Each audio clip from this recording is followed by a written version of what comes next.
morning, everyone. My name is Lori Gagan, and I am joined today by my amazing co-host, Kathleen Halal. And today we've got some really exciting information that we're looking forward to sharing. But before we bring our guest in, I would like to read our mission statement and our disclaimers. So the Wellness Crusaders mission is to educate and empower you to make informed choices for your health, the health of your children, our communities, and our earth.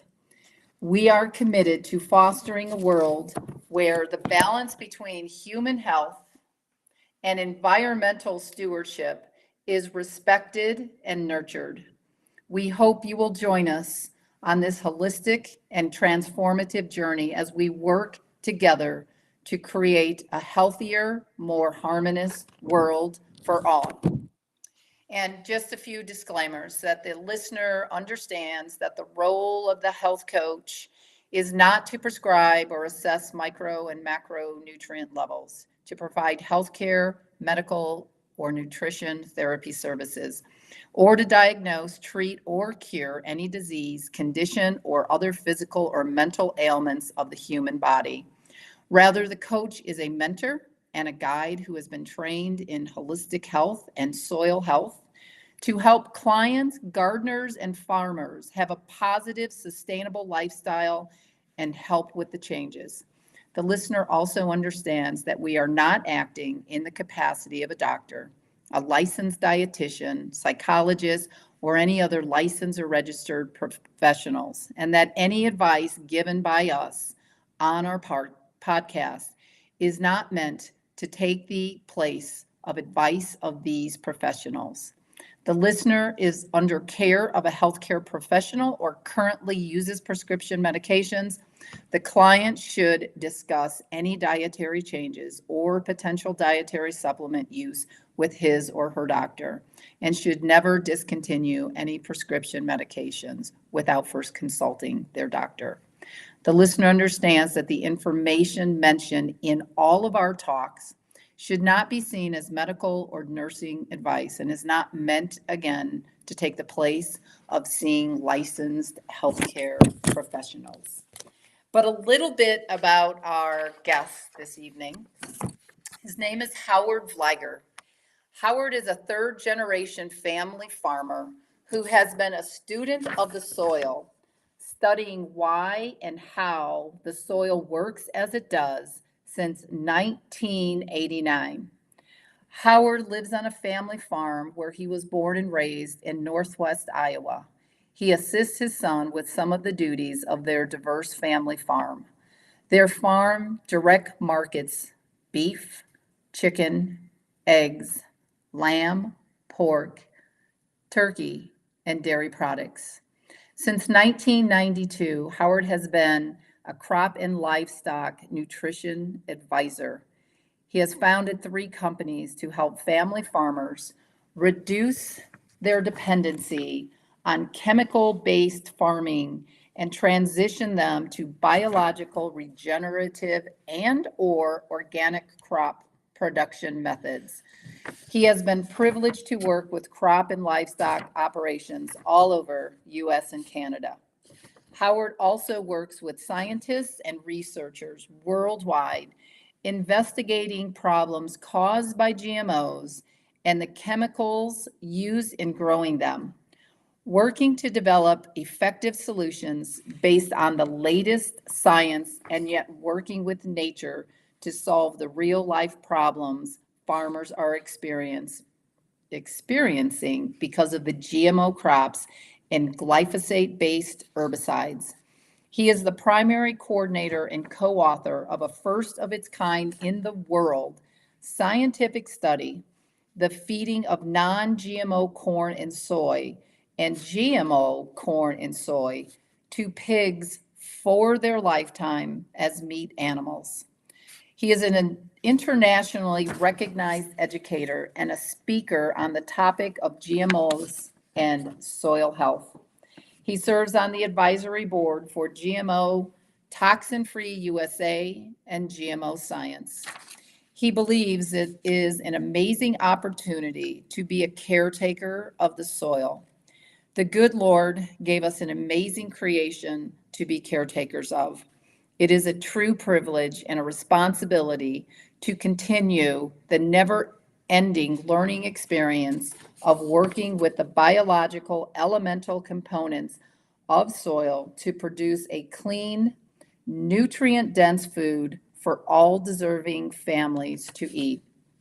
It is even a greater privilege, Howard says, to work with family farmers to help them gain a better understanding of crop and livestock production to produce a premium quality food. But Howard's greatest accomplishment is being a Christian husband to his wonderful wife, Pamela, of 42 plus years, a father to 3 adult children, and a proud grandfather of 3 amazing grandchildren. So we're going to bring Howard in. And Howard, we are quite honored to have you as a guest on our show. I can't even, I mean, I've only known you virtually, and I can't even believe right now that we're doing this talk live out there. So I'm super honored to have you as a guest. But Kathleen, you've got some questions, so I'm going to let you take it away, and I'll chime in, and I've got some questions as well. So welcome, Howard. Thank you very much for the opportunity to share some information with you and your listeners. So, Howard, you and I have known each other for over 10 years now. It's been a long time. And you helped me to heal my kids when they had autoimmune issues. So I'm always very appreciative when you share your knowledge. And I think that the more people hear what you know, the better for them. You're helping so many people by spreading the word, and you help my family, and more families out there need help. More people need to understand what's going on in our food supply and what we should really know about we should be feeding our families. So, and I've also gotten into community landscaping, city policies, managing parks and schools. And because after I learned from you what the typical farm chemicals are doing out there on the farms to the farm animals, and the results of using those, the negative results of using those dangerous toxins, I started working, as you know, in communities. I worked with our city mayor and our city council to get them to adopt an organics first city policy. That was about, I guess, 9 years ago. They enacted that, and they're very happy. The city manager called me the other day and said, hey, do you have a product? Because I got involved with a non-toxic herbicide through you as well. And so there are solutions for people out there, and I think we need to share more information about why people should be concerned and what they can do about things. And so I think something that people need to learn about, Lori brought this up today, is regenerative practices. I went out and I got accredited in organic landscaping after you taught me so much about what was going on in the farms. And basically the principles are the same for your home garden, for your community park, for the crops. It's about soil science and so on. And even your email says student of the soil. So do you want to address that a little bit, like what regenerative practices mean for the environment and for farming? Well, the term regenerative, I'm not sure who coined it. I like Gabe Brown's definition of using regenerative, or explanation of using regenerative over sustainable. And he said, why would you want to sustain a broken system? And when he says that, he means, everyone in our country is farming a degraded system, that being the soil, from what it was when it was first broken up, especially in the prairies. Organic matter is much lower today, even on the regenerative farms where there have been massive improvements in bringing that back. It's still not like it was. But the regenerative term, from my perspective on our farm, the thing it means the most to me, it keeps getting better. And I see that from year to year, depending on the situation and the circumstances. one example that I'll always remember, my son asked me for help 2 springs ago. We had put up a hot wire out in the field around the bales that we had stacked there so that the cows couldn't get at them when they were grazing. And then, of course, we had fed the bales, and so we had to roll that wire up before we put the crop in the spring. And then we had a wire up on top of the hill to roll up as well. So I'm out there doing my part of keeping tension on the wire from the end of the wire. And down where the bales were, I'm walking. And as I'm walking, I'm looking at the ground. And every footprint that I make, I can see 4 to 5 earthworm holes with every step I take. And I'm like, wow, this is, we're absolutely doing what's right.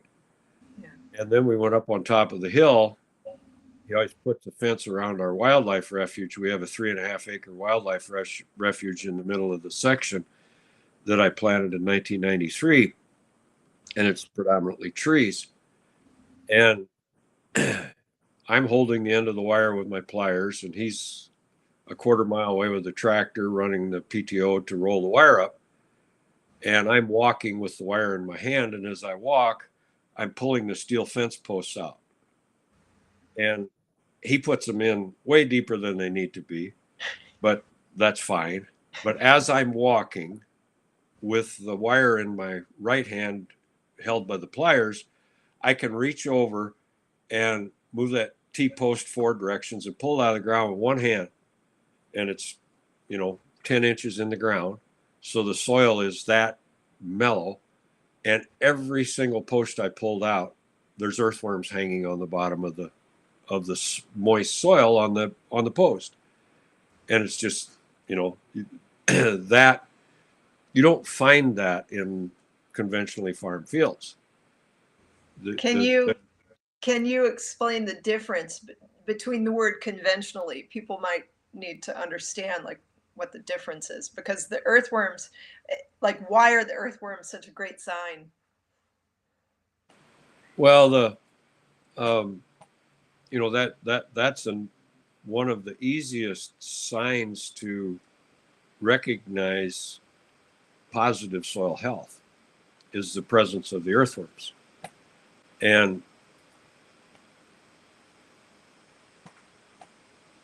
my computer's trying to play games on me. And it won't quit. Bill Gates is watching. We can see. Yeah. The earthworms are the original recycling mechanism. The good Lord knew what he was doing when he created the soil. Everything in the soil is set up to function properly to be a continually recycling mechanism and regenerator of nutrition. And nitrogen, for example, people buy commercial nitrogen. They put it on their lawn. It goes on the golf course. They put it on everywhere. Well, why would you do that if you can plant a legume where you need nitrogen? And a legume is a type of crop that has the ability to pull nitrogen out of the atmosphere and fix it in the soil. 76% of our atmosphere is nitrogen. So why go buy it? Yeah. When all you need to do is put the leguminous type crops in, and it will pull the nitrogen out of the atmosphere, fix it in the soil. Then you plant the nitrogen requiring crop behind it, and free nitrogen. That's kind of a no-brainer, especially with the costs of fertilizer in this day of consolidation and monopolization that has taken place for most everything in our country, whether it's the inputs from the farmer, where he can sell it. It's all been consolidated significantly. So it's only set up for the big boys. It isn't set up for the independents. Hey, Howard, I have a question in regards to the legumes. Are there certain legumes better than others? And would it be different in Iowa than it is Utah for the type of legumes, for gardeners and farmers listening? Yes, it would be different. And there's an excellent resource that anybody and everybody can download. It's type this in: Managing Cover Crops Profitably. It's a publication that's been updated, and it gives the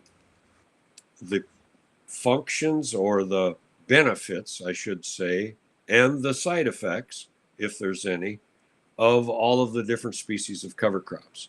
And okay, people are saying, wait a minute, what's a cover crop? Well, one of the primary concepts in regenerative farming is to have a living root in the soil as many days of the year as possible.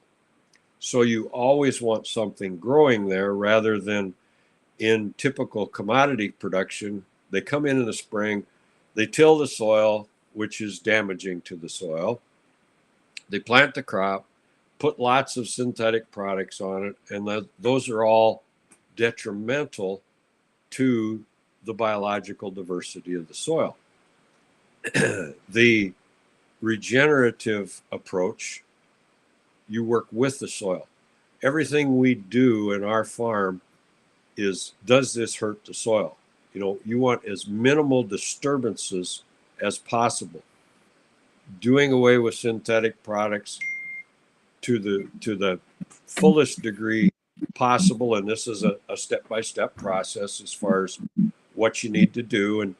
And for the benefit of farmers, there's several companies out there now that are assisting them in how to do this properly and successfully. Understanding Ag is the one that is at the top of the list in my mind, because I know many of the founders of the company, Gabe Brown being one of them, who I've been privileged to know Gabe since 2008. Dr. Lane Ingham asked me to go to Burleigh County, North Dakota, and explain compost tea to the folks in Burleigh County. And that's when I met Gabe. This was before I had the privilege of starting to work with Dr. Huber and Dr. Kramer and how many other amazing scientists that recognized the issues with GMOs and or glyphosate herbicide and other herbicides. And after I heard everything that Burleigh County had to say, and Jay Fuhrer was the head of the NRCS up there, Natural Resources Conservation Service, I asked him, I says, well, would you like to hear some information about GMOs? And they said, yeah. And I told them what we had seen anecdotally as far as the effects it was having on the health of the livestock. And then at the end of that presentation, I brought up glyphosate, which I knew I was stepping on toes when I did that, because everybody that was doing the cover crop approach, and this was before it was called regenerative, they were using that as a termination tool to wipe out their cover crop before they planted their cash crop. Well, I told the truth of what I had accumulated for data to that point in time, and Gabe was across the room from me, and as I was saying what I had to say, he just kind of stared at me, and I thought, yep, I made him mad. Well, then Jay Fuhrer asked me to come back up for their field days in the summer, so we went back up, and we went from field to field to field and listened what they were doing and looked at things. And I asked Jay, I says, can I go out in each field with my spade? He says, oh, knock yourself out. Do whatever you want to. Well, we're at the last field, and it's not time for Q&A, and they're having good discussion. Somebody brings up like glyphosate. Of course, I can't keep my mouth shut, so I got my hand in the air and said what I felt needed to be said. And sure enough, there's Gabe again, standing there just kind of staring at me. And I thought, yep, I did it again. Fast forward 5 years, I'm in Springfield, Illinois at the Acres USA conference, working in the Farm and Ranch Freedom Alliance booth. I was still on the board of directors there at that time. Dr. Huber is one of the keynote speakers at the conference, and Gabe Brown is one of the keynote speakers at the conference. Our booth is right across from the food booth, and I literally do not have time to sit down. Every time I sit down, somebody stops and wants to ask me a question, and it's people I don't know, and I'm like, what's going on here? Why am I? And I wasn't talking about FARFA. And this one gentleman comes up to me and he says, "Are you Howard Vlieger?" I said, "Yes, sir." He said, "Well, I was up listening to Dr. Huber and his talk on GMOs and glyphosate, and I asked him a question. I said, what do I need to do to remediate my soil from years of use of glyphosate?" He says, "Oh, that's easy. You go down to the exhibit hall and you find Howard Vlieger in the Farm Ranch Freedom Alliance booth, and he'll answer all your questions." So I understood why I didn't have time to sit down. And the food booth is right over here next to us. So everybody comes by our booth, and Gabe comes trouncing down the aisle, and I saw him out of the corner of my eye. I was talking to two gentlemen, and he stops in front of the booth. He steps forward, sticks out his hand. He says, "Howard, boy, is it good to see you. You were sure right about glyphosate. Keep up the good work." And I could have swallowed my teeth in the tongue at the same time because I thought I had made him mad. And later I found out that was, I bonded with him for life at that point in time, because he said, my mind was an open book. He said, "I listened to exactly what you said. I went home and we stopped using it." And he said, "We saw the results immediately." Wow. So that was, a good thing to hear. But back to regenerative. Okay, minimal disturbance. That's from both synthetic inputs and or tillage. Having a living root, and importantly, armor on the soil. We don't ever want bare ground because it's susceptible to wind erosion. It's susceptible to water erosion. When a raindrop falls out of the sky, when it hits the ground, it's going over 100 miles an hour. So if you have armor on the soil or residue of a previous crop, then that's protecting that soil from both the wind erosion and the potential for erosion. The living root, that's the feeding the microbial population of the soil. And this is basic 5th grade elementary science. And if they're not teaching this in 5th grade, the teacher needs to be spanked. Go outside and hold the backside of your hand up against the sun. What do you feel? It's energy. Okay, the photosynthesis process is very, very simple and yet complex.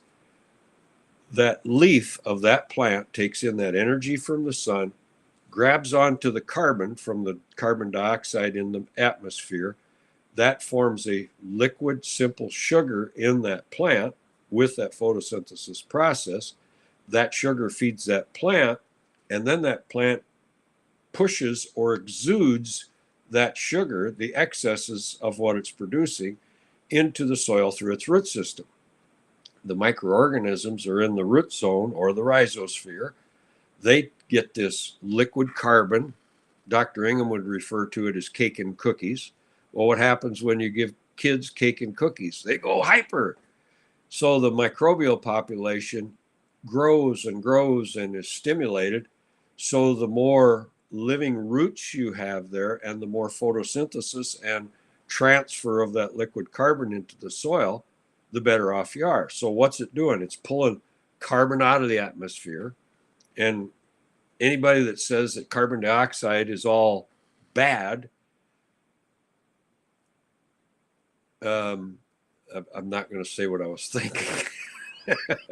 Probably the same thing the three of us were thinking. It is uneducated or lying. Because without carbon dioxide, life on Earth would end instantly. It's gone. It disappears. So that whole carbon propaganda that's being put out is for nefarious reasons. But having that living root there, the soil and the gut of the mammal are very, very comparable. I've got a good friend in southern Kansas. He has a t-shirt that says, "The answer is the soil. What's your question?" And it's very appropriate because everything ultimately can be traced back to the soil. And healthy soil, healthy plants, healthy animals, healthy people. So using a diverse mixture of cover crops, maybe I should define a cover crop: a beneficial crop species that you're putting here as a mechanism on the soil to both provide cover, as in a living cover from a protective armor standpoint, and or living root. So the more diversity we have in those crop species, the more diversity of the types of foods that we have go into the soil. It's just like the diet. Okay, what do we learn in the basics of nutrition? Eat from all of the food groups. So if you only have one thing, you're only feeding this subset of microorganisms. And that's what people may or may not understand.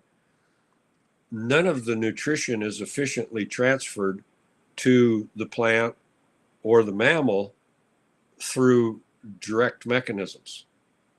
The microbial transfer of the nutrition is by far the most efficient. In the soil, you have three mechanisms of transfer. One is by direct contact, that if the nutrition is right next to the root, it works, or by liquid transfer, water transfers that nutrient into the plant, or the microbial transfer. And the microbial transfer is by far the most efficient. So in your gut, you eat something, you're dependent on the bacteria and the fungi and all the good guys in your stomach to break down that substance and take the nutrition, the calcium, the phosphorus, the potassium, all the nutrients, and give that to your system. So the healthier your gut is, the healthier you're going to be, because of that efficient mechanism of the transfer of the nutrient. The soil is the same way. The more microbial life we have in the soil, the more fertility we have in the soil. And this falsity of mining the soil by not putting on so many pounds of this and so many pounds of this and so many pounds of this, that concept was developed by the companies that were going to gain financially from synthetic application of nutrients. Can you have a depleted soil from a nutritional standpoint? Yes, if the practices have been wrongly implemented on that soil. But when you get the biological diversity back in the soil like it was designed to be, and you can use the full soil profile, because many people are only farming or utilizing maybe this much at best of the top surface. Well, it's how deep, and then of course it depends on the where you are in the country for how deep your topsoil is. But there's way more nutrition out there than any of the land grant universities would lead a person to believe. So, does that make sense? It does. It makes sense. I think that in a nutshell, would it be safe to say that conventional methods use toxic chemicals that kind of stop all of that great regenerative biological activity from happening? They kind of stop the cycle, and that sometimes farmers or maybe landscapers who use toxic or conventional chemical methods maybe don't allow that life cycle to take place. And that the other thing, the other part of that is the expense for farmers. That if farmers are using regenerative methods, they tend to have healthier soil, healthier farms. The soil holds water better, they use less water, they have lower expenses on inputs, and they tend to have less disease. Could you go into that a little? Well, in many ways, the use of the synthetic products creates the environment for a dependency, or maybe even an addiction for those products. And as we have learned more and more and more about the side effects of those various products, it's completely out of line with the good Lord's design. Agreed. Because the the recycling activity, and livestock is very important. Do you have to have livestock in your garden to have a good garden? Absolutely not. Or do you have to have livestock in your field to have a good crop? No, you don't, because there are. Russell Hedrick is one person that comes to mind, that he's in the Carolinas and never farmed a day in his life, and decided to give it a go. There was no farming history, and he's first generation farmer. He went to a talk by Ray Archuleta, and he heard the concepts of regenerative agriculture using cover crops, and the whole implementation of that full concept, minus the use of livestock. Russell doesn't have any livestock that I'm aware of, for the last I heard, which was late last year. But he's winning yield trials on corn and soybean yields in his part of the country. And he's not using all these synthetic products that are typical for the traditional farmer that, okay, goes uptown. Well, how much fertilizer do I need? How much chemical I need? How much of this do I need? How much of that do I need? Again, that's good for the person selling the inputs, but it's not good for the soil in many cases, and some worse than others. And it's not good for the pocketbook. Understanding ag, some people will say, well, I can't plant cover crops, it's going to cost me more money. If you keep your mindset that you're going to keep doing what you're doing and then start doing this, then you would be true. But the first thing that they teach the farmers is how they can successfully reduce their overall input, not have a disaster as far as yields are concerned. And from that time over, as you further implement these concepts that are tried and proven over many, many years. Gabe started in the early 90s. I think he said 93 is when, and I sent you a link earlier today. I hope you can put that up, that when I teach soil health classes in different regions, that's part of the curriculum, that when they leave that class, they're going to leave with that book, Dirt to Soil. And it's every fifth grade class in our country should have that as standard reading. It's so down to earth. It tells how what at the time was very, very adverse conditions and weather problems. If it wasn't for bad luck, people would say Gabe wouldn't have had any luck, because he got whacked 3 years in a row. And while it was tough to survive at the time, in the end, it was the best thing that ever happened to him. And I can relate with that. I started farming and went the alternative direction a little quicker than Gabe did from a timeline, but I did it for the same reason. It was because of desperation. Now, I didn't have a great plan or design or a vision. It was, I'm desperate. I got to do something to survive, because I just had the luck of starting to farm in the worst year you could have started in the last 100 years. And so anybody that says it's going to cost me more, no, that's not true. The biggest factor that's important in being successful is listening to someone like Understanding Ag, and they will give you the tools to do proper implementation. And bing, bing, bing, bing, bing.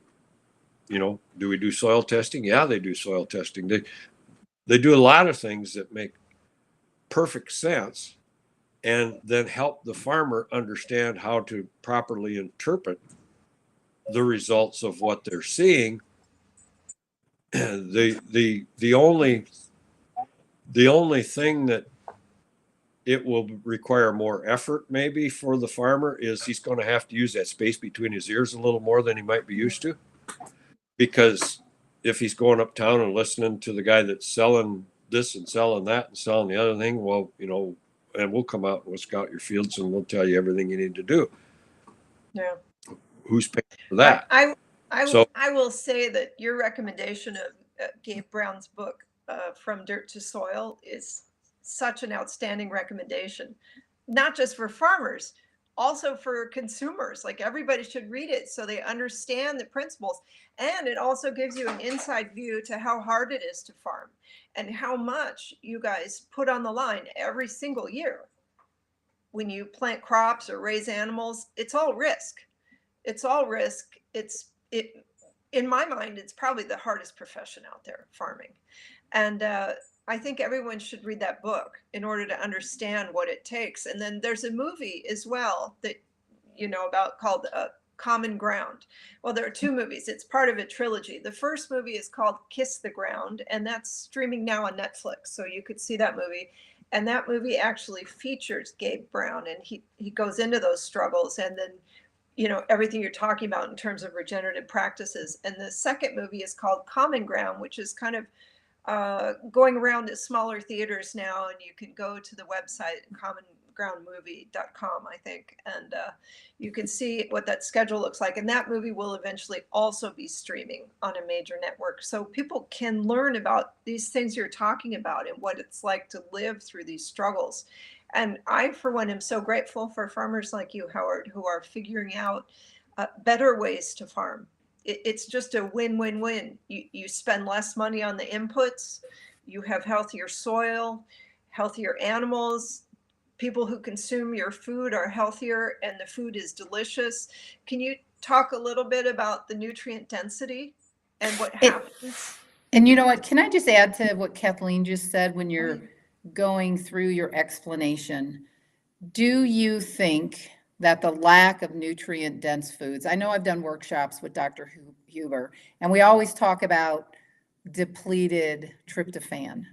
So, and then we see this uptick right now in the younger generation of, ADD, ADHD, anxiety. And we know that, these kids are probably depleted of these amino acids that you can either A, only get from food, or B, by supplements. So when you're explaining what Kathleen just asked, could you maybe throw in a few things for some of the parents who, one, aren't gardeners or farmers, but they're listening because they're really just starting to get into this?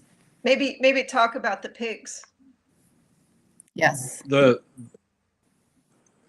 I'll start with the nutrient density. The lack of nutrient density, and it's simple once you understand it. Okay, I'll do my best to give you an elementary understanding. We eat food because we need nutrition. We need protein, we need calcium, we need phosphorus, we need potassium, we need macro and micro and phytonutrients.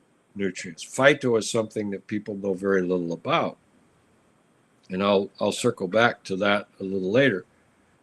But traditional farming practices and synthetic fertilizer is focused on bulk production. The farmers don't get paid when they sell a commodity. They don't get paid for quality. They get docked if it's lacking, and the example would be poor test weight on corn. You could receive a dock if you had poor test weight, but the nutrient density is greatly ignored. Dr. William Albrecht was one of the pioneers in soil science and subsequently soil health. He was at the University of Missouri, and he had the SPAM concept: soil, plants, animal, man. And if he was the one that the healthy soil, healthy plant, healthy animal, healthy people came from, I'm not sure. But in mainstream production commodity agriculture, they get paid for bulk. They'll put on a lot of nitrogen and they'll put on a lot of potassium. Well, when you do that, you're actually growing a crop that is susceptible to attack by insect and or disease. because when you short yourself on phosphorus and calcium, you're going to have problems. When people eat food, they eat for the nutrients that they need in their body. If the food is lacking in nutrient density, they are consuming bulk hollow calories, but they are consuming calories. So they eat the calories, they don't get the nutrients from that food that they need to satisfy their body, so they eat more.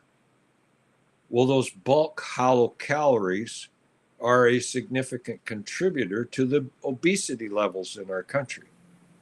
They're not the only factor.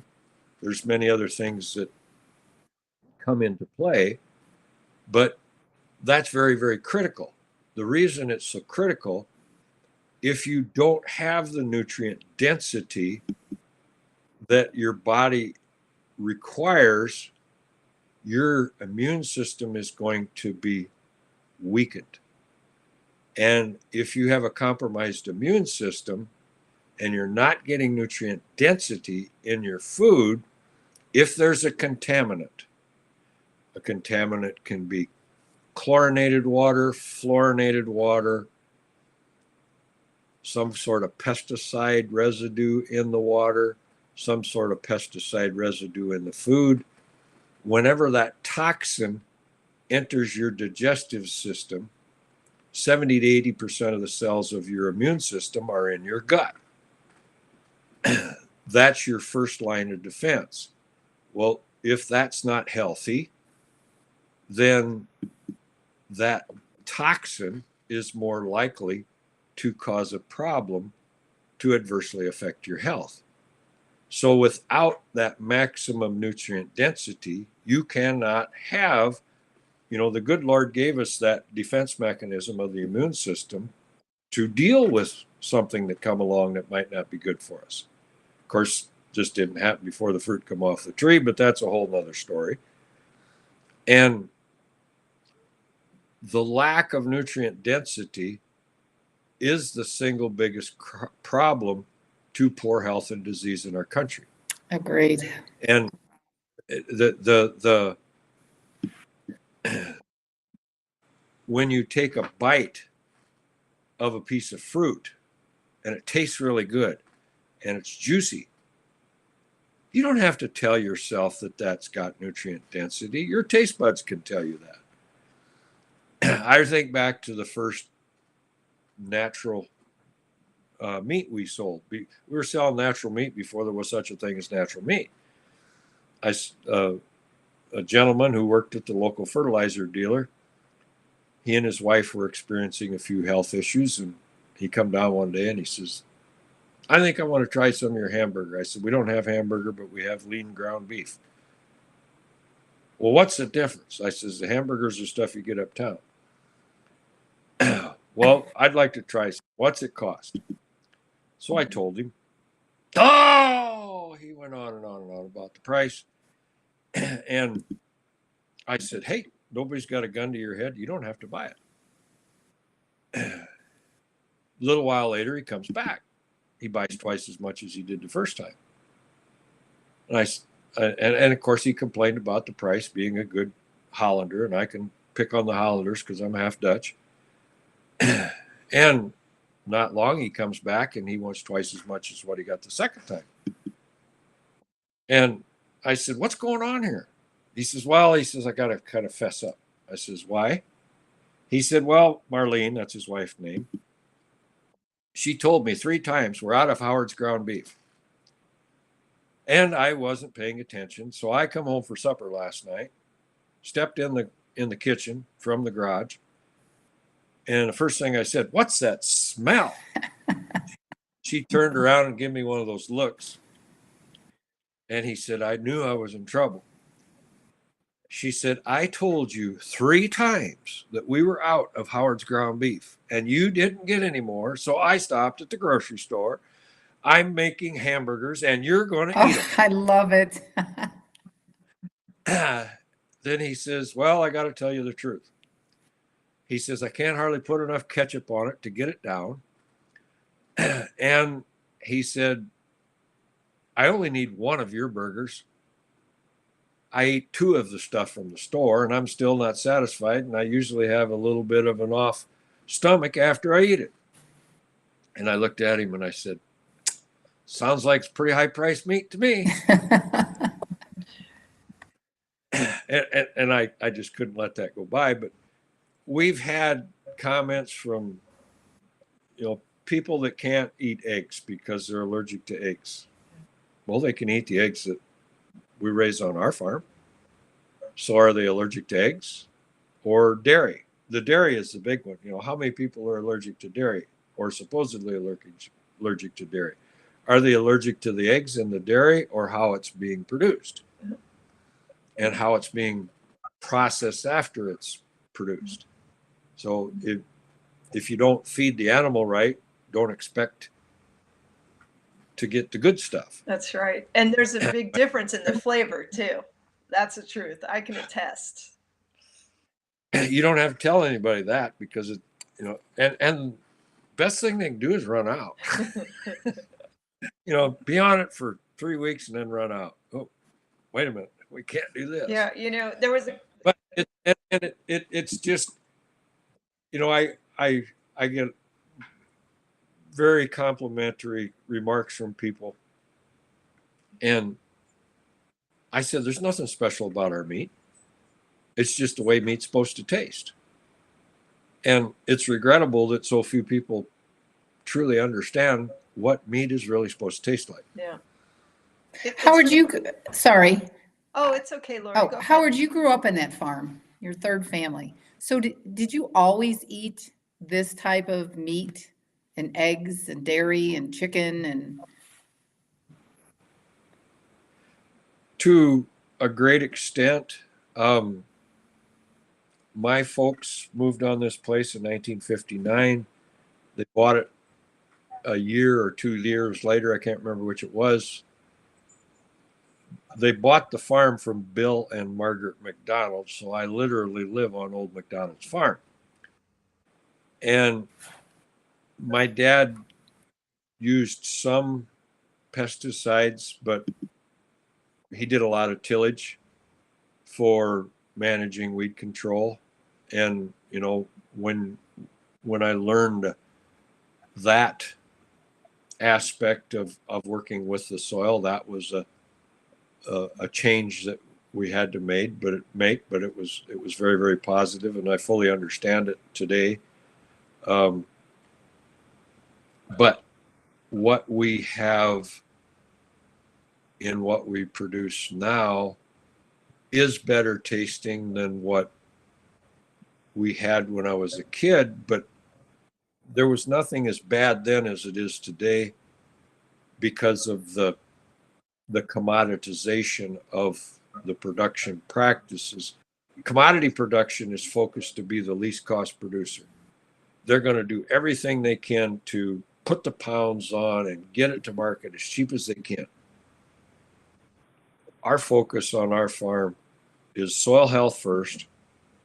Nutrient density and cleanliness are second. They're side by side. And when I had my aha moment, it was in the early 90s. My wife works at the college. She would give a package of meat to a fellow employee that it did her a favor. And, well, boy, this is really good. Do you sell this? Well, we weren't at that time, but then that's how we got started. Well, then we went to her brother in Ohio, and we took meat out with us. When we went there, we spent a few days there, and we were having burgers on the grill for supper that one night.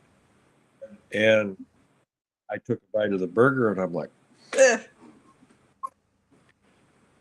And I was looking for my wife, and finally I found. I said, "What did you do to this?" Well, I bought ground chuck. I thought it was. I said, "You what?" Well, I wasn't going to use everything we brought for Terry to eat. Well, I said, this come from the grocery store? How do you eat this stuff? So that was kind of a wake up. And then one of my really good friends and supporters over the year was Colonel John Phillips. And he was the most widely known market reporter in the 4-state area in the Midwest, 5-state area. And once I started working with him, I gave him meat. That's the way it's supposed to taste. That's the way it's supposed to taste. And we hear that comment from, well, I ain't had meat like this and since I ate at my grandpa's place Yeah. a number of years ago. Yeah, So that's true. I love Yeah. that. So much now is about, I mean, for me, being on the consumer side, Howard, so much is about what kind of food am I going to feed my family? And so many people don't even know they should be asking that question. And I was online. I started to say earlier, I was online today and there was a conversation and some guy's on there and he's like, well, farmers have to use these chemicals or they can't feed the world. Literally. And then it gave the other adage, the dose makes the poison. So don't worry about it if there's just a little bit of Roundup in your food. Of course, you can imagine I responded to him, but I think that not everyone is aware of this difference between the kind of food, like a hamburger is not a hamburger, and the smell and the taste and the nutrients in it, it's not the same thing. And I just would like to encourage everyone that once you hear podcasts like ours, or you learn that there are different kinds of food that you can buy, I hope that everyone will support farmers like you, Howard, that will support farmers who are using regenerative practices to make healthier food. And I, the second part of that is please don't forget to tell the pig story. I'll get to that. I want to, you triggered an idea. Mhm. The microbial population in the soil is the recycling mechanism. People say, well, if chemicals were used, how do you deal with it? It's called bioremediation. Mhm. The biological organisms in the soil consume both nutrients and synthetic compounds. You have to have the right organisms to deal with some of the synthetics. But as you step away from the use, reduce and or eliminate the use of those synthetics, then that biological diversity keeps getting better and better and better. So you're cleaning the soil at the same time you're making more nutrition available from the soil. So that's something that people need to recognize as a mechanism of why it keeps getting better from the regenerative definition of regenerative practices. Your comment about the pigs. My work as a crop and livestock nutrition advisor starting in 1992, I had the amazing privilege of having one of the biggest research fields you could ever step into. Backing up to the early 80s when I was working 4 and 5 jobs to survive while farming because of finances, that was one of the best things that happened to me. Because one of the jobs I had was working for a veterinary. His name was Doc Newman. I worked for him for 8 years, and he graduated from vet school before penicillin was on the market. And he said, when I graduated from vet school, there were 2 things to veterinary medicine: environment and nutrition. If he'd get a call the pigs are sick, he'd go and look, and the first thing he did is look and see where they're sleeping. If they had a wet, musty, ammonia smelling place to sleep, or if it was dry and dusty, well, clean the pen, give them clean, dry quarters, and they'll be better. Or, well, doc, my pigs ain't growing fast enough. Well, you need some more protein in the diet. And back in those days, it was animal protein. So everybody had draft horses. And if one died, you skinned it because the hide was worth money, and you drug the carcass in the yard. And the pigs ate it. That was animal protein was the source that was used. Or doc, my pigs are scouring. Well, they're getting too much protein. Put a little oats in the diet. But that concept of environment nutrition, that stuck with me more so as years progressed than what I realized at the time.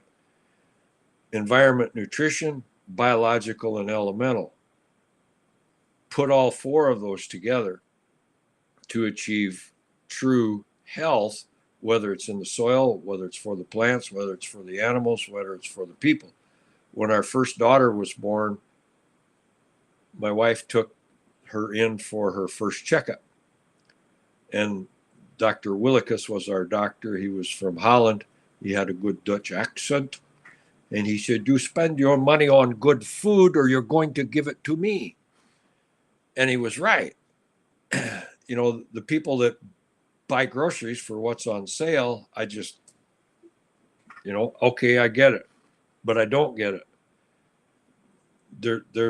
And by the same token, I do get it. Our education system has been hijacked so severely.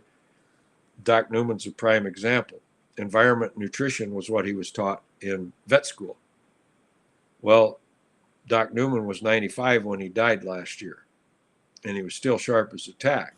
Wow. Another veterinary friend I have is 73. His name is Dr. Dunham. He wasn't taught environment and nutrition in vet school.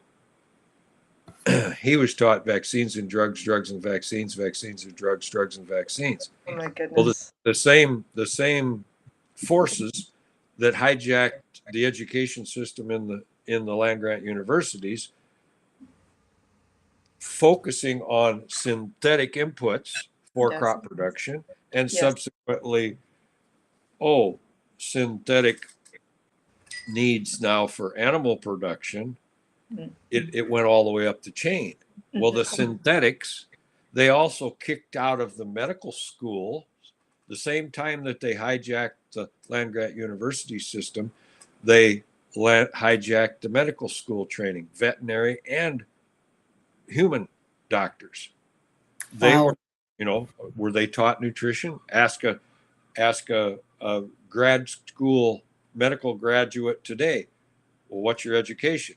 Well, I got to follow the CDC's recommendation on vaccines, and if you don't feel good, here's a pill. Yeah, agreed. That doesn't fix the underlying cause of the symptom. It's just I don't think I ever realized, I never really thought about the veterinarians, like they changed their school and took that away from them as well. The same. Oh, that's you can so pay the sickening. pharmacist, or you can pay the farmer. Yeah. So it's, again, that nutrient density is so very, very important. And we talked before we got on air about the recent study from Iowa of how we got such extremely high cancer rates. The funding of that study in particular, they're blaming it on alcohol and binge drinking. I'm not saying there couldn't be a problem with alcohol and binge drinking related to cancer, but why do they ignore the elephant in the room? There's more pesticides applied to the cropland in the state of Iowa than any other state in the country. You know what? We should post that map. That government map where it shows Roundup or glyphosate usage in the U.S., where it's all dark red right over Iowa. Yeah. Oh, I'll see if I can find that. I may have that. It's 500 pounds per square acre, or square mile, excuse me. But it's obscene. And, I testified at a Senate subcommittee hearing in Des Moines, that's our state capital, on the 12th of February, because there was legislation introduced by the Bayer lobbyist that the legislation, in essence, would make it almost impossible for a civil suit to be filed against a chemical company that has an EPA registered product. And I went down and testified, and I shared facts. Everything I said in my testimony, I could back up with references and or documentation from legal cases in our country. And no one disputed any of the facts that I had presented in my testimony. I'm just going to say thank you, Howard. Thank you. The chairman of the subcommittee was in a tight spot because when they had the subcommittee in the House, there was only 4 people in the room. The lobbyist from Bear and the Bear employee. And then there were 2 people from a legal action council that opposed the legislation. But in the Senate subcommittee hearing, the word was out about what was going on with this legislation. So the chair of the committee, he started, of course, with the Bear lobbyist. He literally introduced the legislation. Then the Bear employee he told about all of the product that they produce in Iowa and how the farmers depend on it and how safe glyphosate is, and over 1,500 studies that proved how safe it was. And I wasn't about to open that can of worms because the sad reality is the guy that said it, along with most of the people there, wouldn't have had a clue how to interpret a scientific study. And anyway, I gave my testimony. After the Bear lobbyist went first, the Bear employee went next. Then they had all the suits from the commodity organizations and one lady. She was nicely dressed. And then they got to the dissenting opinions. And I read mine, and I could see some squirming in some of the seats. And then after they got around the room, they go back to the chairman says, okay, now it's time for questions. So he goes back to the Bear lobbyist so that he could counter what I had said. And one of the comments he made was, well, the next thing you know, they're going to try and accuse glyphosate for being the cause for obesity in our country. And I immediately says, I would like to address that gentleman's comments, please. And the chair said, you just wait your turn. Oh, okay. And I did. And he gave me the opportunity. When the Bear lobbyist and the Bear employee got finished speaking, he pointed at me and he says, what do you want to say? I says, well, the gentleman doesn't know how prophetic he was. I said, it's very soundly documented in this independent scientific literature that glyphosate has a very, very adverse effect on the microbiome of the soil and the gut. And I said, specifically in the gut, the lactobacillus, the enterococcus fecalis, and the bifidobacteria are very sensitive to glyphosate, and they're nearly wiped out completely with the smallest amount being present. And I said, there's an emerging amount of science that shows when those beneficials are absent from the gut, obesity is very, very common. And the look on that guy's face was like, I'm not going to open my mouth again, because he just stuck both my feet in it. And he didn't say nothing the rest of the time. The chairman of the committee meeting, he says to me, he says, who are you? And I repeated how I'd introduced myself. My name is Howard Vlieger. I'm a Christian constitutional conservative.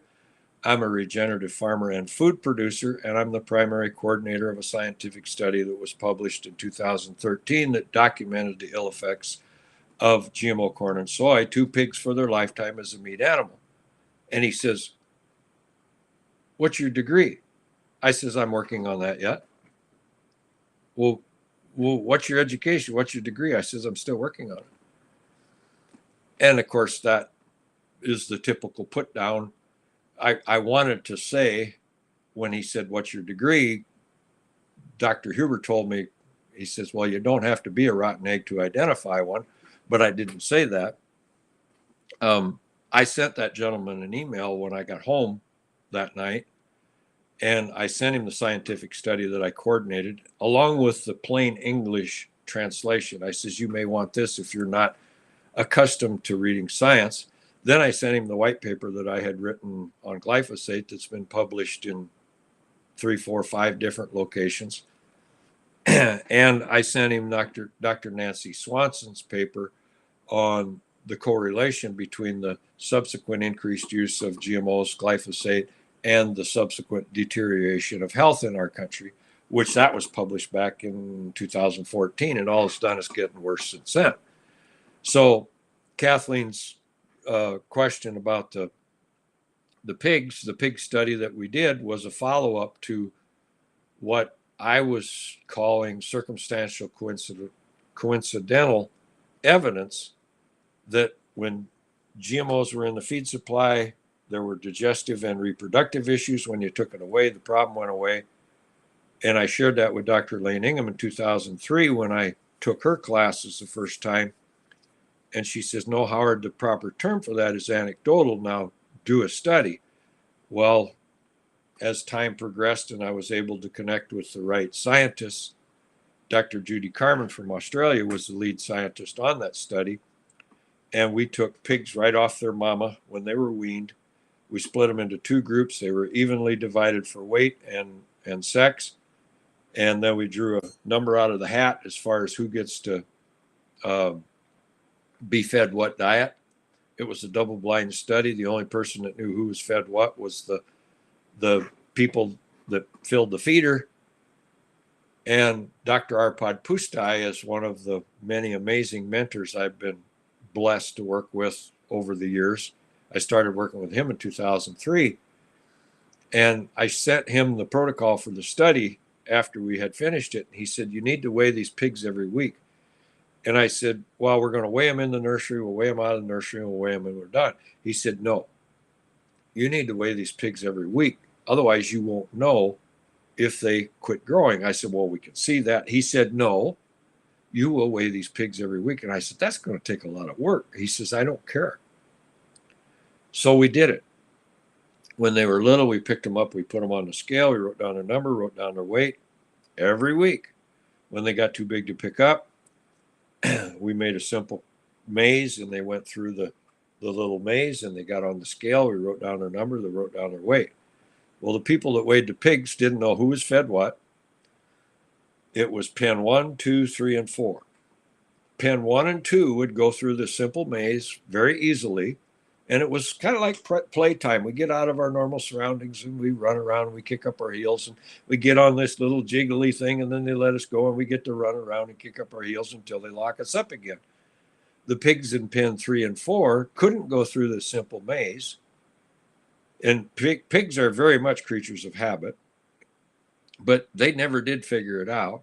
As soon as they got in confined quarters, they started fighting and biting and picking on one another. Well, guess which bunch was fed the GMO feed? The ones that couldn't figure out this simple task and started fighting and biting and picking on one another. When they're back in their normal surroundings, they're irritable. Wow.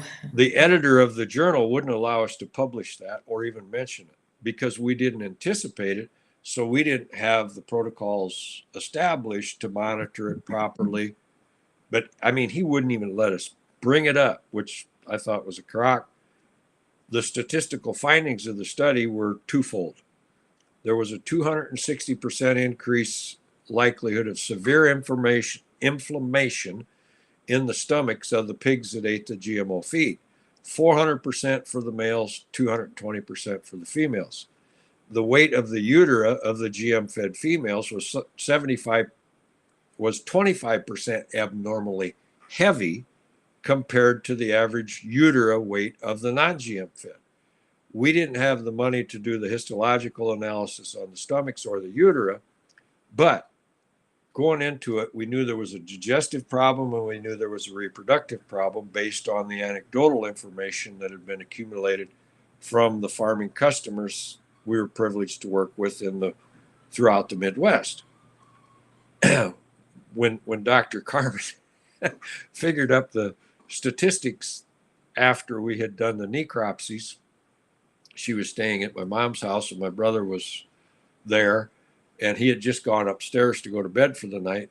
And the next thing he hears, there's somebody jumping up and down in the kitchen yelling, yes, yes, yes, yes, yes. And he come downstairs and what's going on?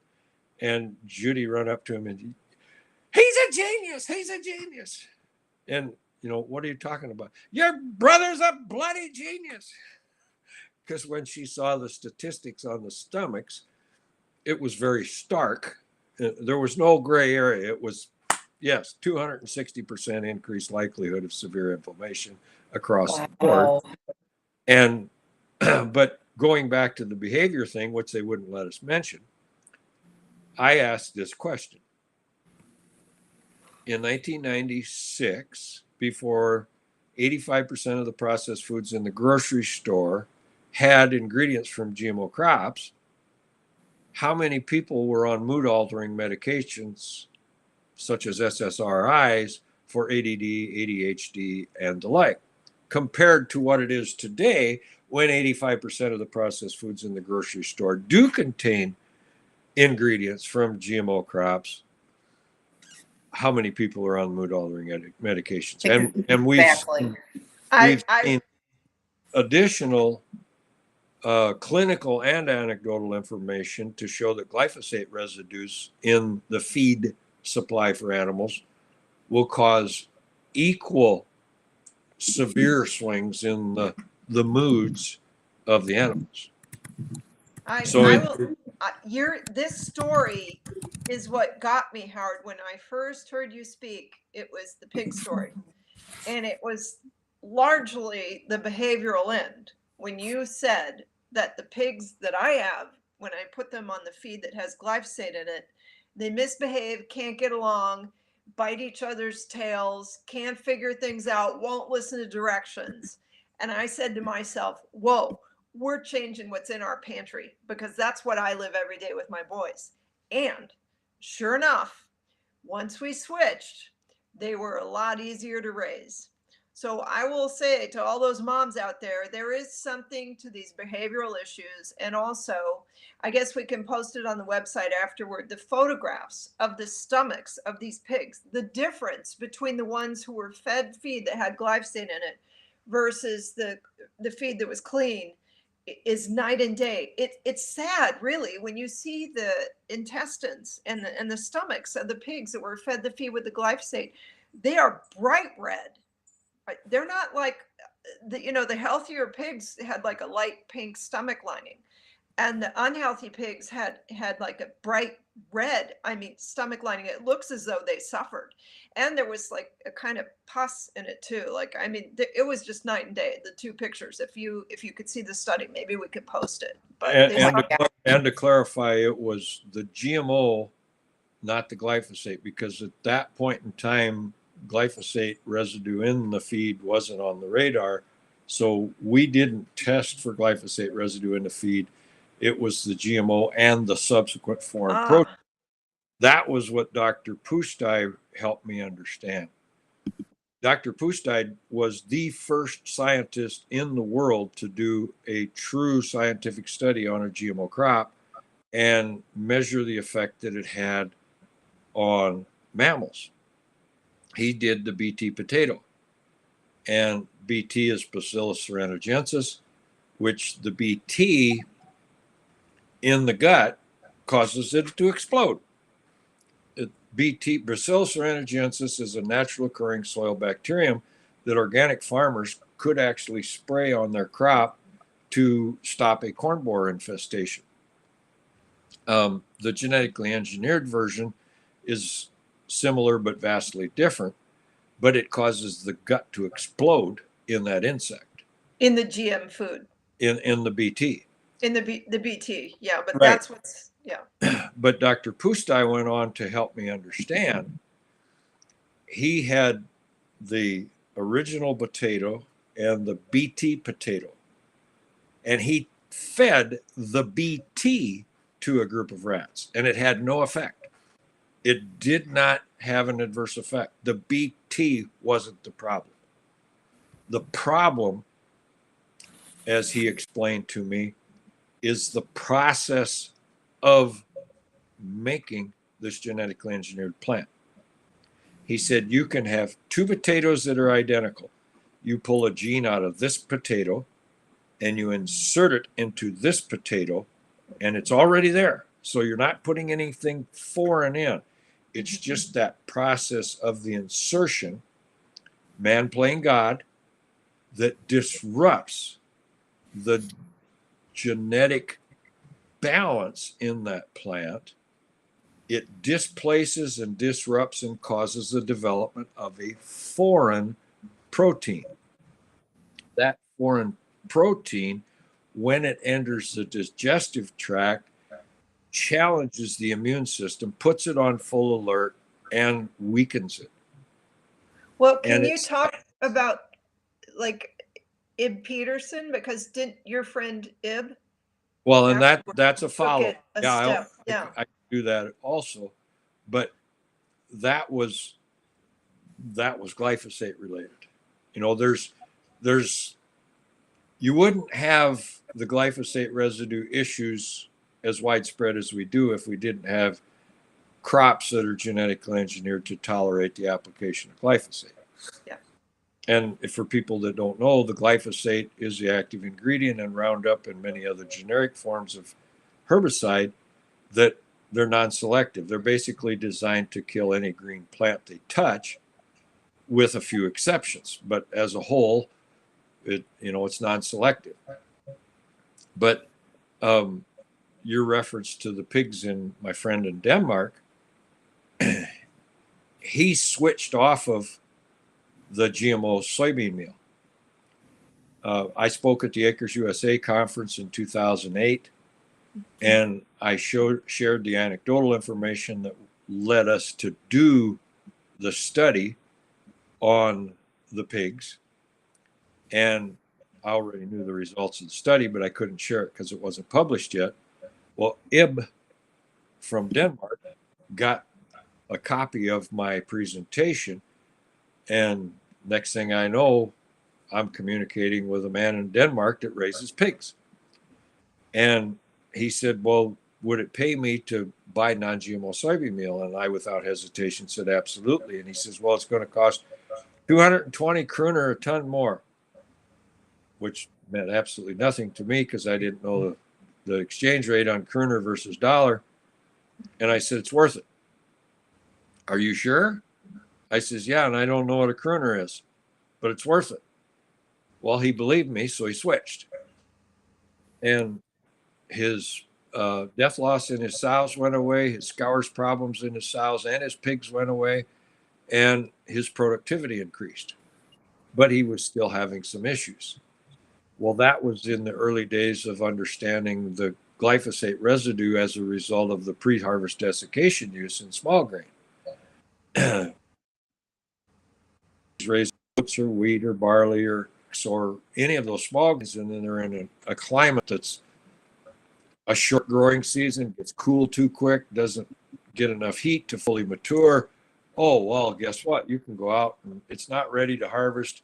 Instead of mechanically putting it in a windrow, letting drying it out, being susceptible to the weather, you can go out and spray it with Roundup or a generic glyphosate, kill the small grain and also any weeds that may be there. And now 5 to 8 days later, you come in and you harvest it with the combine, take it standing. Life is good, supposedly. Well, the one little problem, glyphosate accumulates in the meristematic tissue of the plant. That's the root tips and the buds. So it's going, the bud is the grain. You're putting glyphosate directly in the food supply with that pre-harvest desiccation. The moisture has to be 15% or less on oats, or 13% or less on oats, 15 on wheat, but it varies by crop. But you can go out when it's 18, 20%, spray it with Roundup. 5 to 8 days later, it dries down. Now you can come in and harvest it.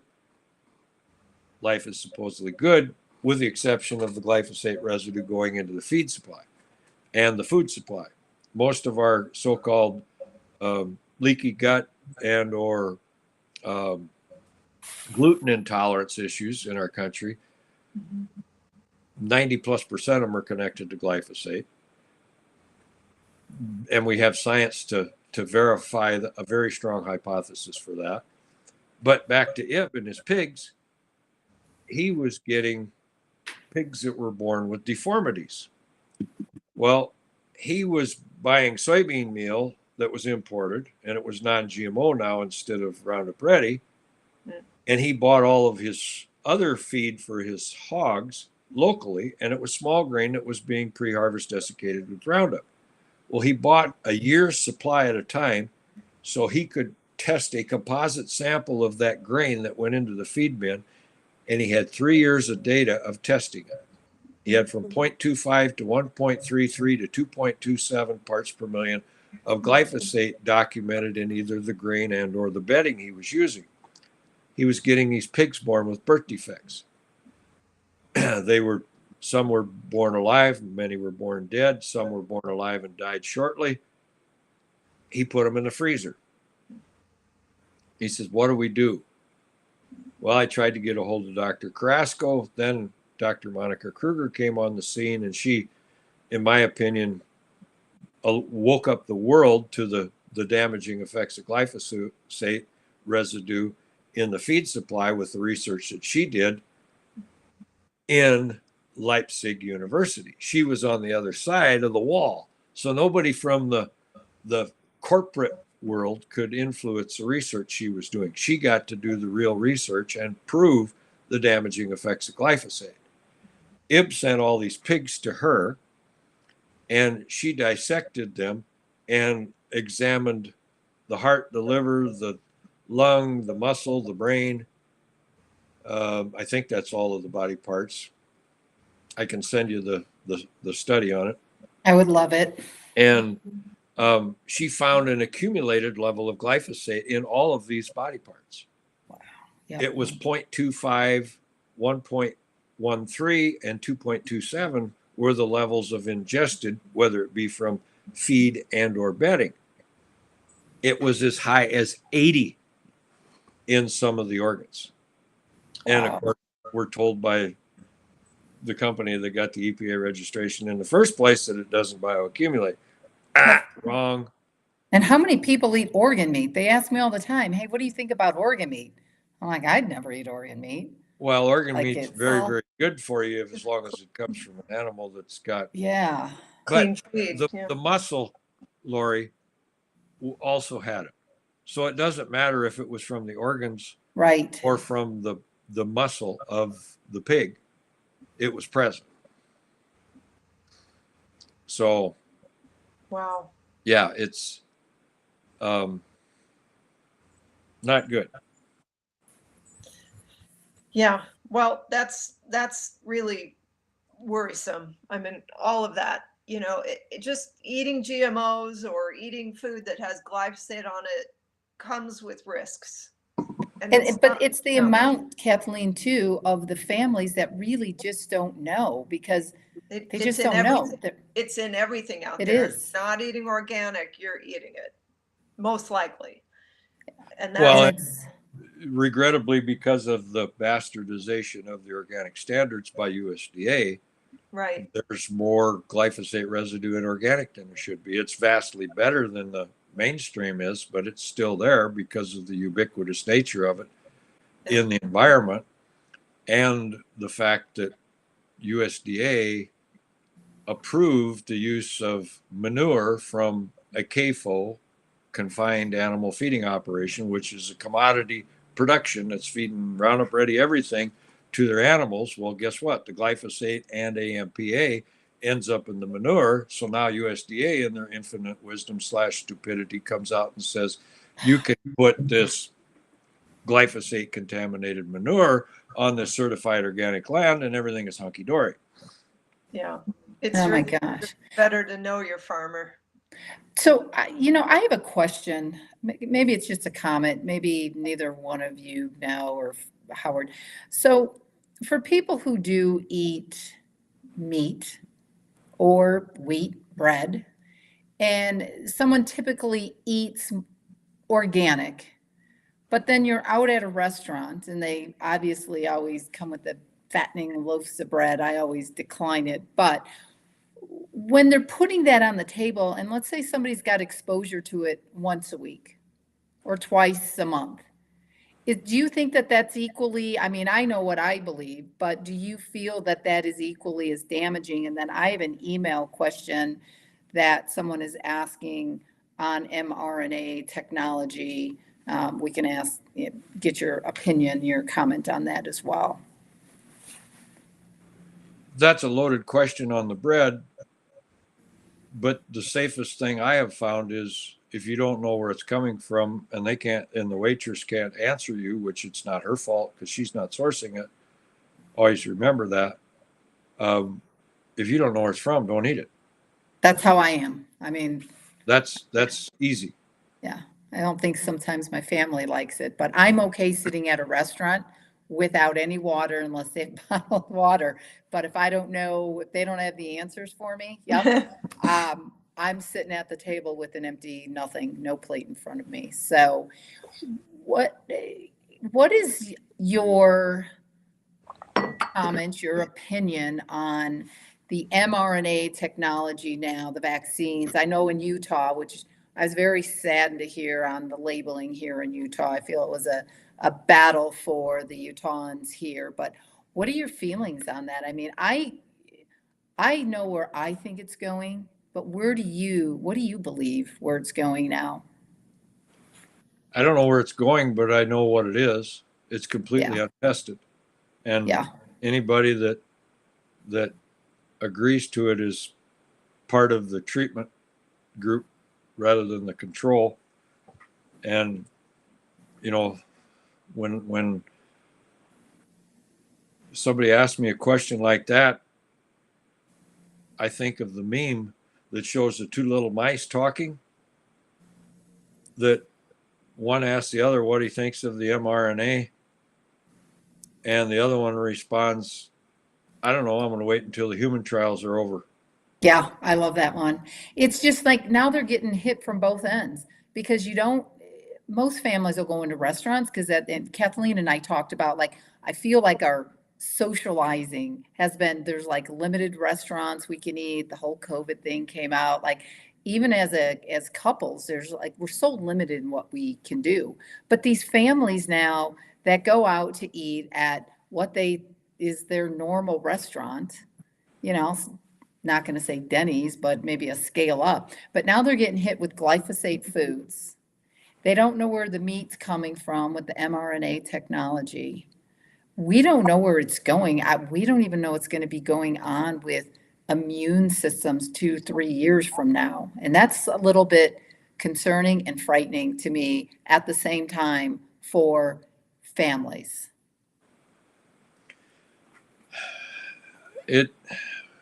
And it's controversial because when you talk about it, people will say, oh, you're a conspiracy theorist. No, I'm a realist. I know what these poisons are doing. I know what glyphosate's doing. I know what mRNA technology is doing. But I mean, families are bombarded as is, but. Can you read that? It's flipped because your camera's not mirrored. What's it say? Oh. Conspiracy theorist, someone who questions the statements of known liars. Oh, I like that. I have that pinned up right in my workstation on the bottom of Albert Einstein and his comment, the world will not be destroyed by those who do evil, but by those who watch them without doing anything. Agreed. Got to stand up. But it's all about education and, doing our best to deliver the message in a kind way to hopefully raise the awareness. I've been so blessed to become friends and associate and be mentored by so many. Dr. Perro's book, for example, What's Making Our Children Sick. One of my favorite chapters in the book is the one where I can't remember if it's a little boy or a little girl. The family's got 2 kids, father, mother, 2 children. One of the children is a patient close to being on the spectrum. Of course, the first thing Dr. Perro recommends is changing the diet to organic, as nutrient dense as possible food. Mother decides she's not going to make 2 sets of meals for the families. Everybody's going on it. Father has 25% kidney function, has to go to the doctor every 6 months. She switched the diet right after his 6-month checkup. 6 months later, he goes back.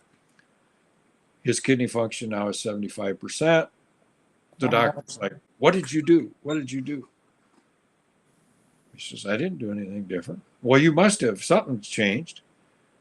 And he says, "Well, the only thing I can think of that's different, my wife started using only organic food for feeding our family." The doctor says, "Well, that can't make any difference. That individual's letting his education stand in the way of his learning." Yes. So, Agreed. And oh, is that there you the, go. There's one of the pigs. wow.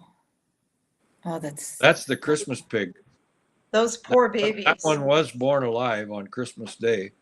well, they should probably just have that as a poster on the restaurants when they're walking into the nasty restaurants. He was born without front legs. That Ah. that pig lived about an hour. It's heartbreaking. Howard, if to the farmers that are listening, to the gardeners that are listening, if they're looking at a place to start, what is what is the reason that you can give based on all of your decades of experience? What would you like to tell the farmers and the gardeners, but mostly the farmers out here that are in Utah that are kind of stuck in the wickedness of chemicals? There's an alternative. And is it going to be instantaneous? Probably not. Is it going to be easy? Probably not. Is it going to be better for your land? Better for the environment around you? Better for your health? Better for your family's health? Better for your animals' health? Absolutely. And I did a podcast with a lady in Nebraska the other day, well, a couple months ago now, I guess it was. And she's very strong in her faith. And she said from a spiritual standpoint, can you do things different than what you're doing? And I said, no, I can't. Because, everybody's a sinner. None of us are perfect. We all need forgiveness. Thankfully, we have that gift thanks to Jesus' ultimate sacrifice. But I said, for me to go back to farming or go to, I never used GMOs or glyphosate other than a research setting on our farm. But for me to use it today would be like knowingly breaking the 10 commandments every chance I could. Because how can I do that? The family members, the young children, one of the first instances, which I didn't share with you, my 8th grade math teacher calls me up way back when, and before we had certification about the cleanliness of our soils and our crops, where we did chemical residue testing and there was none to be found. And he was getting organic pork for his son, and his son had a condition that was, this long, the word. And 2 weeks, when he first called me up, I thought, yeah, he still hasn't forgot about what I did in math class in 8th grade one day. And he said, no, we're having problems. When he calls me up 2 weeks after he got the pork home from the locker, he bought a half a hog from us. And he's in tears on the other end of the phone, thanking me not only for what it has done for his son, but his wife had been told by the doctor 2.5 years previous to never eat pork again because of her ulcers. She could eat the pork that came from our farm. And a light back in this dark corner starts to flicker a little bit. And maybe there's something to this on what we're doing. I saw the improvement in our livestock health, the need for veterinary medicine went away as soon as we changed the soil and improved the quality of what we were growing. So the inputs went down, it didn't go up. And, I don't try to get the biggest yield in the neighborhood. There's been years when I had the biggest yield in the neighborhood when it didn't rain. But I'm focusing on what's good for the soil. That's my biggest asset as a farmer. That is my biggest asset is the soil. Mhm. I better know how to handle it right. Mhm. And if you don't know, pick up Gabe Brown's book and start reading, because I love it. it's going to pay you return on investments in ways you can't begin to imagine. And when you get the feedback from the family that couldn't find anything that the kid could tolerate, well, that kind of gets It, you. it feels, it was the same in my house when I heard your talk, Howard, and we switched the way we were feeding our family. It was the same. We stopped going to the pediatrician, like no more pediatrician. She said she missed us because we'd been such regulars. Seriously, we became good friends because I saw her all the time, and she was like, I really miss seeing you guys. And I said, well, sorry, we're better. We're better. We don't need to see you anymore. That's just how it is. And the the thing with the farmers is the mentality has been set so much that it's about yield, it's about yield, it's about yield. And they'll buy whatever chemical or whatever fertilizer they're told to buy to get the yield. They've been taught that that's what they should do. And I think that we need to try to refocus everyone on soil health and biological health. We need to change that mindset, because I know that farmers who are farming regeneratively are making a good living, and they're producing healthier food, and they have healthier animals, and they enjoy healthier soil life on their farms. When it rains, they don't have to see half their farm, get caught in the runoff and all their topsoil go away. It's just about education and spreading the word. Do you find that since you started, there And is? Kathleen, just so that you know, we have a caller on hold. I don't know if Oh, we want to okay. just take this question. I'll ask quickly. Make sure you Okay. post the Understanding Eggs website also, because they have a lot of free webinar information that people can participate in Yeah, that teaches the basics. right. There's a lot just on YouTube. Yeah. Well, let's go ahead and take the call then, Lori, and let's see what the. Okay. Hey, Leighton, do you want to bring the caller in? Yep, let me bring him right on in. Howard, this was awesome. Hey, Steve. Hey, you are live with the Wellness Crusaders. What question do you have for them today? Wow, excellent. I really appreciate it. I've enjoyed the show a lot. I've learned a lot about soil, and you guys moved on to the pigs, and I absolutely love the comment that Einstein made. It really makes sense. How's everybody doing today? Well, We're all good. thanks. Thankful to be up and around. Okay, good. Me too. I have a question relative to when you were talking about the soil earlier. Many of us believe that God said every 7 years, let the soil rest and rejuvenate, and then in the long run, if you do that, you'll have more crops than if you had harvested all 7 years.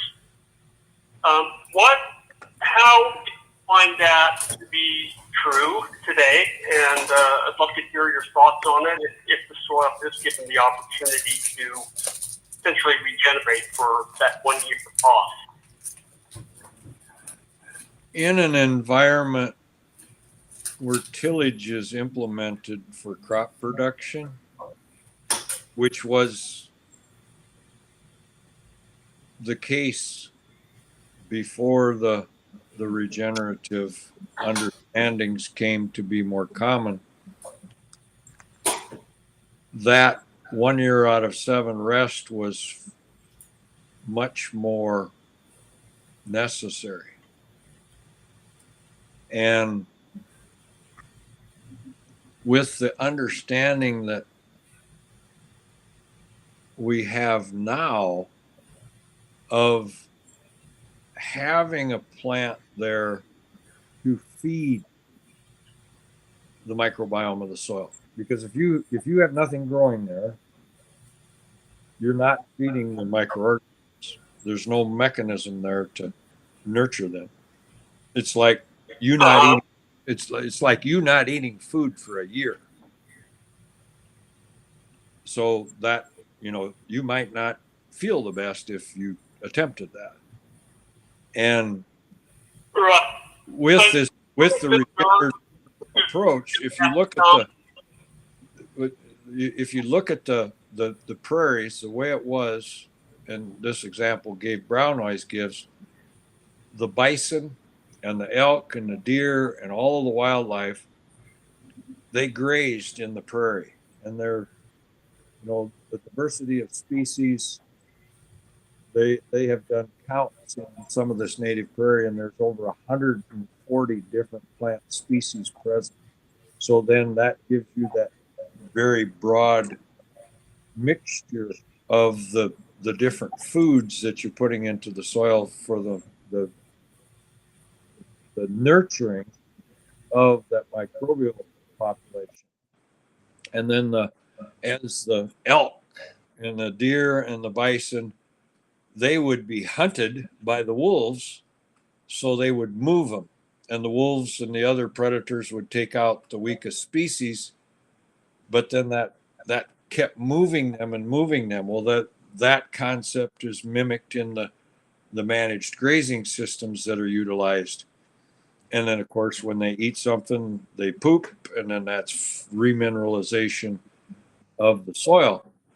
I get the concept of doing that in the Old Testament times, but I don't believe that that's necessary in a regenerative system with the understanding of what we now know. And there's a lot of science to back up this thing. The Dr. James White has done the rhizophagy work, and the lack of the presence of the beneficial plant growing there, and the subsequent decrease in the microbial population, and the most beneficial efficiency from that ground.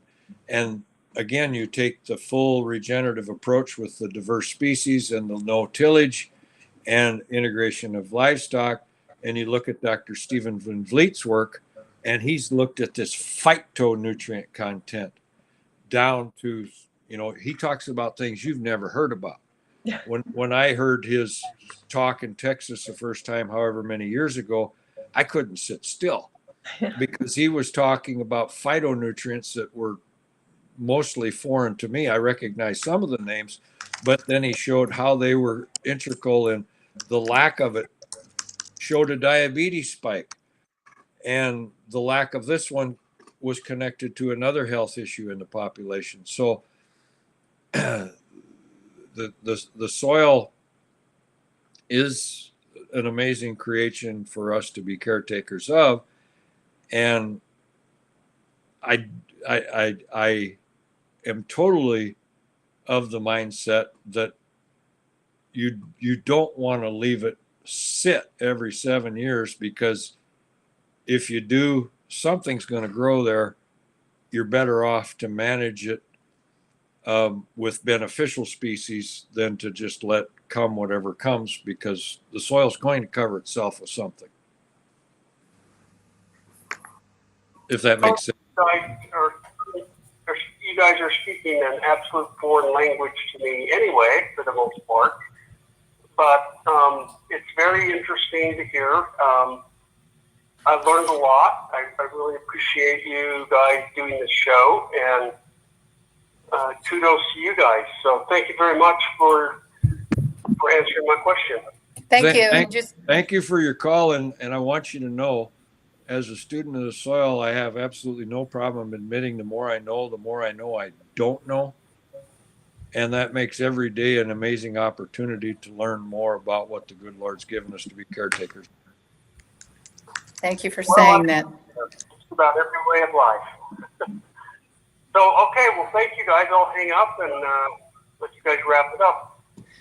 All right, we've got a few minutes left. Howard, I don't even want to let this conversation going. I can't even, it's just been amazing. I mean, just having the two of you on this call is just amazing.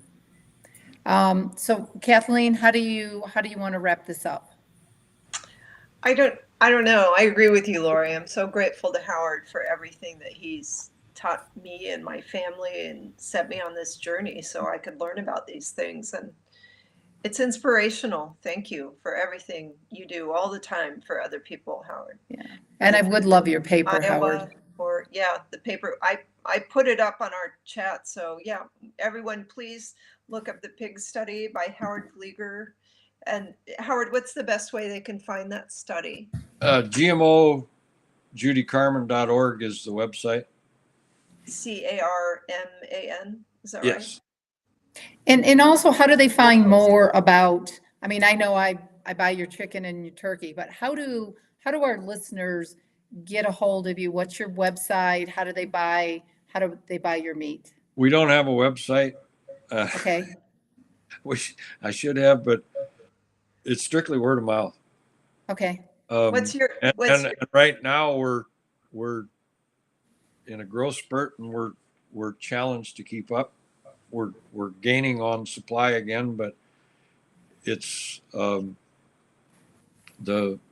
whatever reason we've had a pretty significant uptick, and surprisingly a lot of it local, which is less headaches to manage because UPS and FedEx have not been our friend all the time. So they're just overtaxed, I guess. Right. But, they could yeah. always send us an email. Anyone like wanting to get a hold of Howard, if you're really wanting to get some of his meat, his dairy, info@thewellnesscrusaders.com, and we will make sure that your information gets over to Howard. Howard, one final comment before we say goodbye for the evening.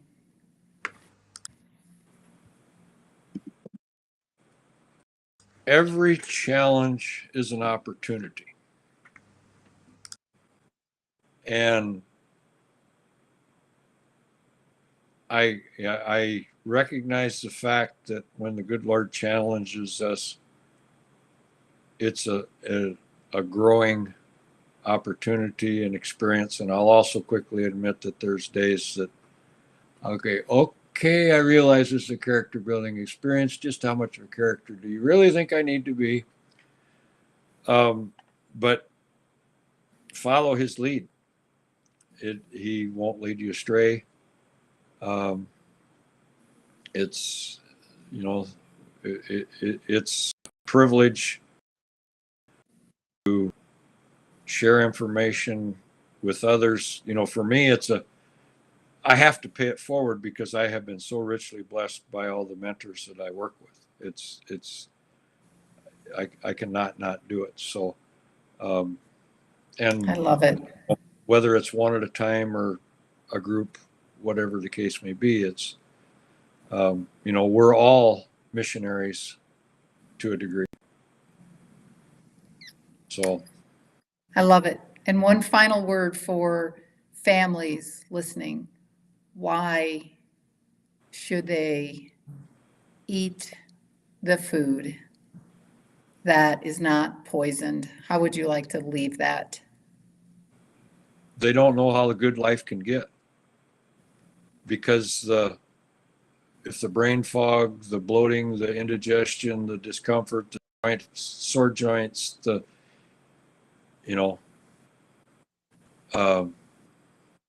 it's so much.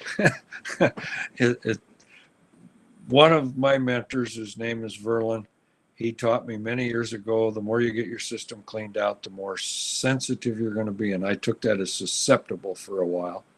And then I realized he was right. I can take a bite of something that I think is okay, and in less than 2 minutes, I can tell you I shouldn't have eaten it if I shouldn't have eaten it. whether or not everybody gets to that point of sensitivity or not will be determined by their efforts to get there. But it's so exciting. I mean, every day we get to learn more and learn more and learn more and learn more. There's when Dr. Ingham was on our farm in 2004, I took her classes in 2003. She came out in 2004. And I used to say, the more I learn, the dumber I feel. And then my friend in Mitchell County, Georgia told me, the more I know I don't know. Well, that sounds a whole lot better. But we're in the field and we looked, and I said, the more I learn, the dumber I feel. And she says, you know why that is, don't you? I says, well, my definition of it is the good Lord's given us such an amazing creation to be caretakers of. When we understand a fraction of it, we see how much more there is to discover. It's like looking through a crack. You're in a dark room and there's a light in the crack of the door, and the closer you get to the crack, the bigger and bigger and bigger the view gets. And I says, if you ever open the door, then the view is immense. And we, in our limited understanding compared to his infinite wisdom, we've got so much to learn as time goes on. She says, well, I wouldn't disagree with anything you said, but my explanation's a lot shorter than yours is. And I says, okay, what's that? She said, he doesn't want us to be bored. I love that. I love that. So thank you both. Howard, thank you from the bottom of our hearts. It's always a joy and pleasure to see you and chat with you. Any final comment, Kathleen? No? I think we lost Kathleen's voice there. All right. Well, that's it. That is Sorry, a I wrap. was muted. I was Oh. muted. I just want to say I can't top what Howard said. Yeah. So we'll leave it at that. So thank you. Stay tuned for next week while we have another exciting episode of the Wellness Crusaders. I'm going to end the session, and Howard, we will see you as soon as we end that, so don't go anywhere. Thank you, everybody. Good night. Thank you very much. Bye, everyone.